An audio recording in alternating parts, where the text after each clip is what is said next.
Hello guys, welcome to my video on another shocking super rare disease which could change a person's life forever. Let's take Kayla's case for instance. Kayla used to be an energetic manager of an Italian restaurant before this medical condition influenced her life entirely. Her life changed overnight. One night at work, in the restaurant, while she was going to the kitchen, one of her servers was coming in through, and she put her arm upon one side of the door and crushed her entire right hand. It started swelling up immediately, so she thought it must have been broken, and after the shift she had it checked.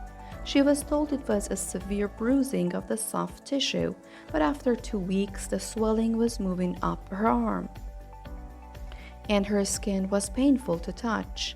She knew something was definitely wrong because it was getting worse, but not better. She was getting electric shocks going all the way up, and it was always extremely hot inside, but really cold to the touch. Kayla's doctor referred her to a pain management specialist who diagnosed the rare condition called Complex Regional Pain Syndrome, or CRPS.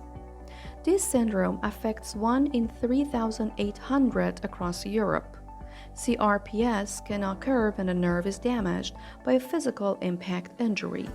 The nervous system malfunctions and nerves start sending constant pain signals to the brain, which causes excessive bruises and swelling at the point of injury.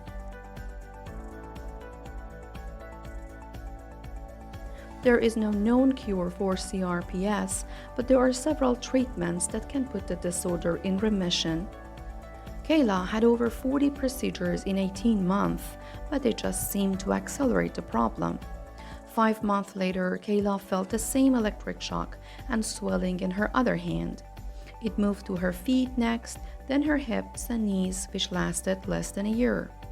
So she had CRPS from one hand to her entire body. Everything got worse when a sore appeared on her arm. Within 5 or 6 days, she went from having 1 burn on her arm to having 30 burns from her hand to her elbow. Burn-like blisters occur in CRPS, but there is no knowledge why they occur. The blisters occur at random, and there is no known way of stopping them. Kayla went through a number of experimental treatments, but none of them worked. Treatments in CRPS usually focuses on relieving the pain, typically with 1 or more pain medicines, antidepressants, anti-seizure medicines, or oral steroid drugs.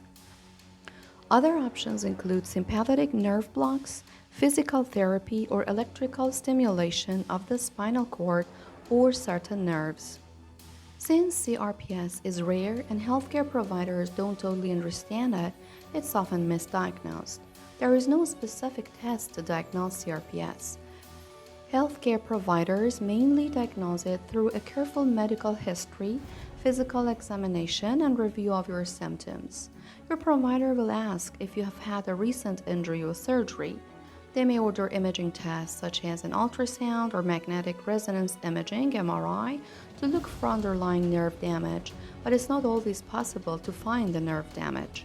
Your provider may also order other tests to rule out conditions that cause similar symptoms. For example, electromyography (EMG) may reveal other causes of neuropathy, which may result in some similar pain scenarios. Having CRPS is associated with worsening anxiety, depression, and stress, which can increase pain. Psychotherapy can help. Psychotherapy, also called talk therapy, is a term for a variety of treatment techniques that aim to help a person identify and change unhealthy emotions, thoughts, and behaviors. If possible, it's best to see a pain management clinical psychologist with training in treating CRPS. Living with a chronic, painful condition can be challenging, especially when, as is often the case with CRPS, your friends and family don't believe you could be feeling as much pain as you describe. Share information from reliable sources about CRPS with those close to you to help them understand what you're experiencing. Sometimes joining a support group where you can share experiences and feelings with other people is a good approach for these people. Ask your provider what support groups are available in your community. Thank you guys for watching my video. If you're interested in knowing more about rare diseases around the world, subscribe.